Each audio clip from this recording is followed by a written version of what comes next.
Стадион. Емисија за вашата вистина. Многу често доаѓате во Македонија.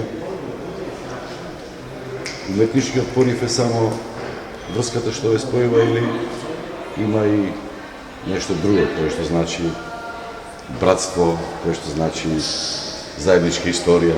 Тоа се интересни сега термини, без разлика на некој дали му се допаѓат или не порив. Најважно е братството. Најважно е таа заедничка историја и естествено таа историја да биде поврзана с културата. Проблемот е како се толкува тоа заедничка, дали општа, дали Мен ми е трудно испреплетена. да го коментирам този политически момент. Мисля, че ние сме много близки народи. Много сме близки. Даже во фамилија моја имам луѓе които са от Македонија потекло.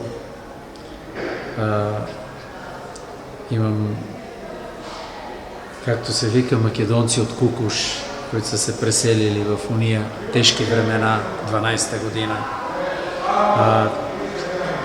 Една от темите на геноцид 21 в 21 на Любиша Георгиевски в Драмски театър беше това. Тая тема за Егейска Македония, за егейците, за преселуването, за насилието, за загуба на идентитета и така. В този смисъл историята на Македония ми е много близка. Много се чувствам като на своя земя, както се вика. Много приятели, контакти имам тук в Македония и винаги, когато идвам тук, съм щастлив. Много ми е приятно. Много се усекам вакао разположен да работя добро. Денес има представа овој театар, после по-долго време, ова премиера. Сите треба да не радува после ова пошет што се случува со короната. Има изненади, имаше и доста публика со сите протоколи. Колку сте задоволен? Кажам, цело време представате како дали ви е прв пат. Добро, винаги човек има трема. Винаги. Тоа е невъзможно да нямаш трема. Да. Това е особено. Театър е живо изкуство. Това е изкуство, което много зависи от публиката. От това как публиката диша, как гледа, как възприема даден текст. Много съм задоволен от работата с екипа на театъра в Куманово, Центъра за култура. И ние много отдавна искахме да работиме заедно с Кети и Горан. Тие са ръвни глумци, отлични глумци са. Аз сметам, че това са едни от най-добрите глумци на Македония. С Горан имам работено в Струмички театър, Сон на летната нощ. Той беше преди много години, почти 20 години вече от тогава поминаха. То беше една велелепна представа в Струмички театър. Тогава една млада екипа влезе в оная продукция на Сон летната нощ. Сите взеха награди. Васко Зафирчев тогава, то му беше почетък, първа улога. Взе награда и тия младите сите там взеха награда на Войдан Чернодрински. Искам да кажа, че всека следваща представа е като първа. Тя е винаги първа представа. Тя е като бебето, което се ражда, току-що се е родило и всеки трепери да види, що се случи това бебе. Доживувате ли ова представа како вакцина? Затоа што ова е победа на сите. Културата никој не ја забележуваше, дава нешто помош, меѓутоа сите на страна, како да велеа во ова тешко време кој му е до култура. Аз мисля, че чудна публика имаше тая вечер, супер публика беше. Во това топло време навънка, жещина, врукиня, дойдоха много хора, то много ме радва. Гости от Скопия имаше. И ми се струва, че точно в такива мигове, в такива времена, с COVID, с някои епидемии, политически ситуации, турбуленции, и кај нас в България сега има страшна политическа турбуленция и тук и насекъде, ми се струва, че културата е той остров, където е спасението на хората, защото уметността е духа. Без дух на къде сме?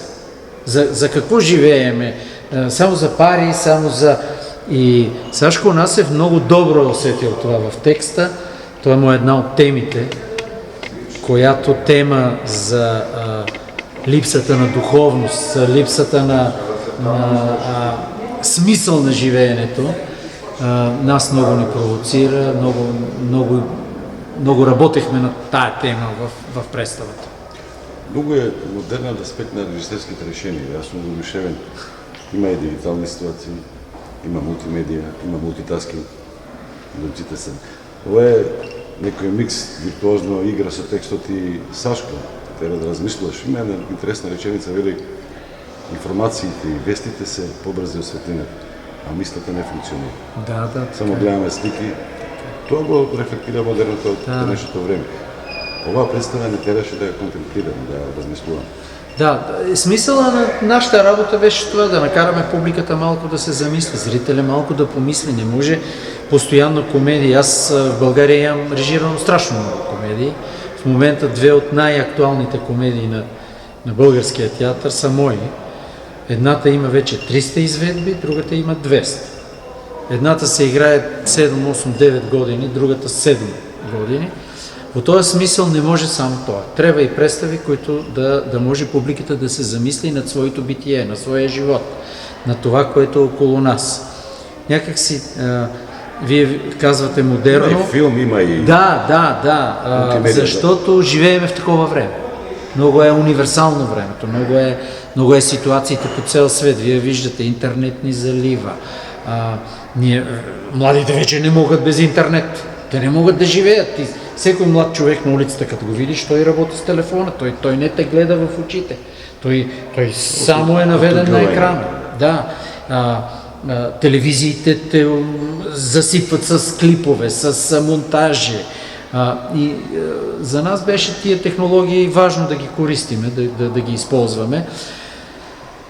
Сега, дай Бог, всичко да е премерено, както се вика, да има мерка цялото това нещо. Аз мисля, че тук сме успяли и филма, който заснехме с актьорите, също добро се вклопува в концепцията на тая представа и на този филм, на този текст, защото ми се струва, че съвременният живот е вакъм, фрагментарен е. Той е като мозайка. От много неща се събира нашия живот. Днеска вървиме по улицата, едно ни се случва, след 20 метра друго, след 30 метра трето, четвърто, срещаш пети ситуации, изведнъж новини невероятно из цял свет се случва.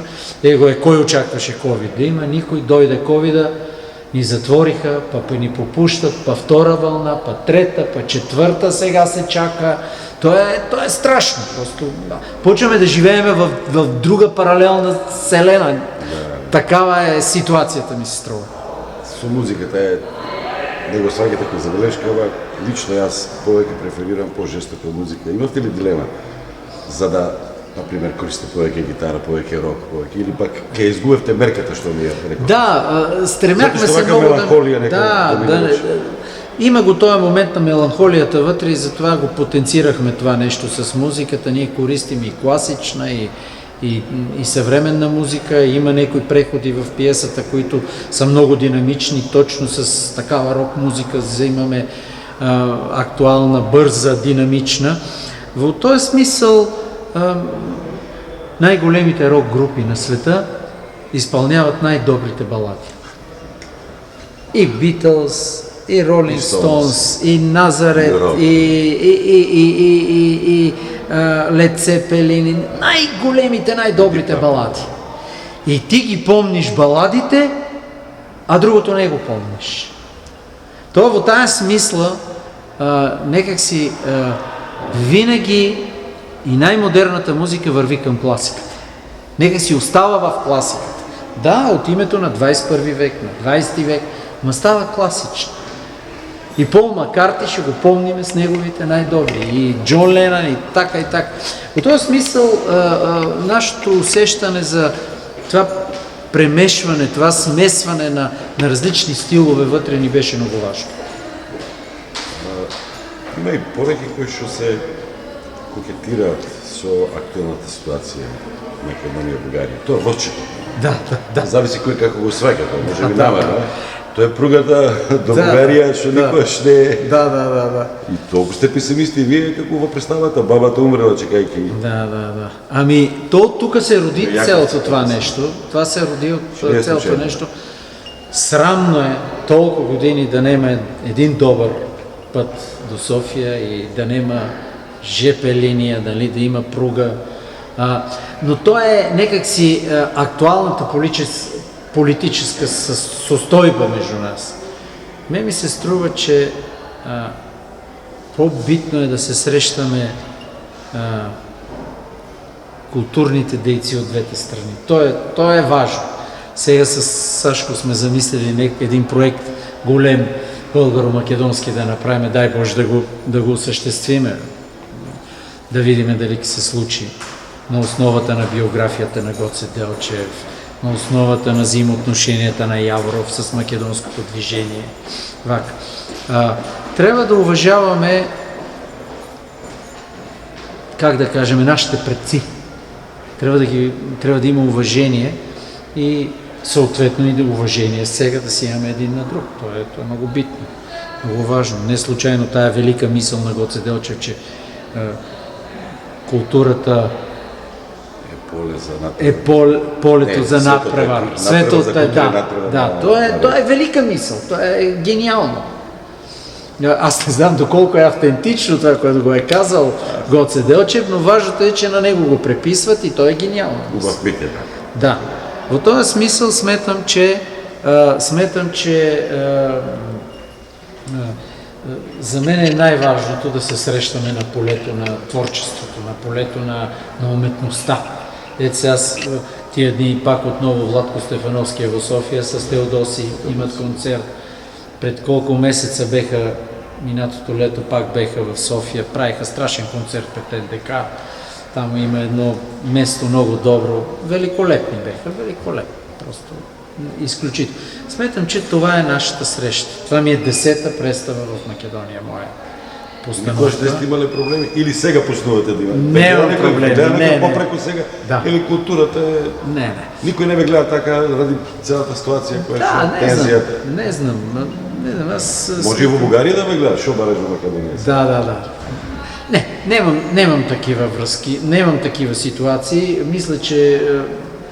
Аз мисля, че хората от двете, както се вика, от двете страни на границата са по-мъдри. От политиците. По-мъдри са. Народа е по-мъдър. Днеска гледах една репортажа, че няма да има граници от 23-та година между Сърбия, Албания и Македония, който дай Боже да се случи. Дай Боже да се случи. Аз мисля, че ще доживеем това време да няма граница, което аз искрено вярвам между България и Македония да няма граница. Мене не ми се верува како може со Албанија, со Србија да го договараме тоа, а со Бугарија да... И аз мисля, че това Проблемът е што е? Фрустрацията, виза, комплекси или служби? Комплекси. И службите много помагат. Службите много помагат. Много помагат? Да, за тия неща. Затоа што ако може преспа да си кај вас, како да се емитува, ако може тука под прикритие, како се викаше, може други серии, ако може Горан Стефановски, која почина да има големи фалоспеви таму кај вас, игране во Бугарија. Как е игране во? Аз бех 15 години директор на Пазарджишкия театър, един от най-важните театри в България, и 2 представи имам големи направени на Горан Стефановски. И татуирани души, и Диво Месо.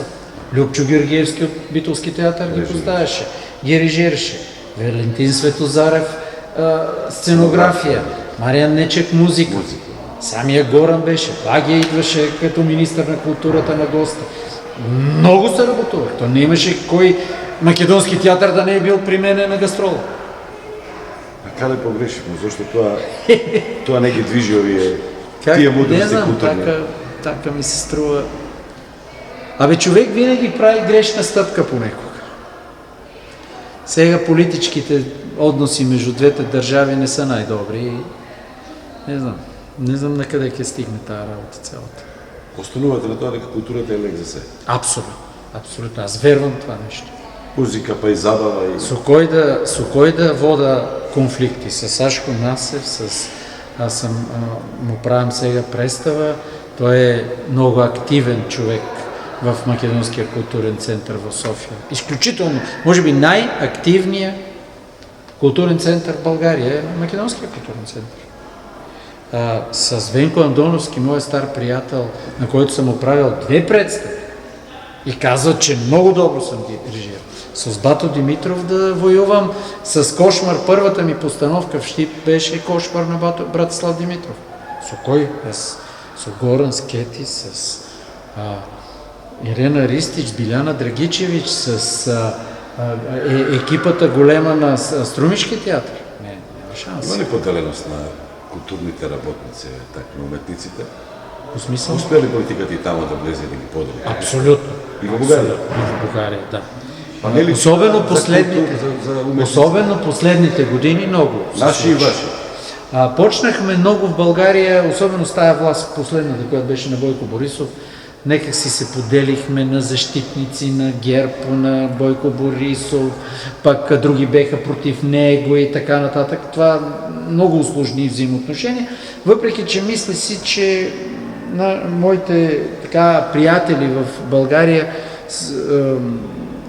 някакси загърбват тия неща, зад гърба ги оставят. Аз мисля, че в отношенията ни с македоно-българската дружба, да го наречеме културна, няма да се разкъсат никога. И после на ваше, сте режирали ли историска някоя драма? Не. И коя е улогата тук на уметникът?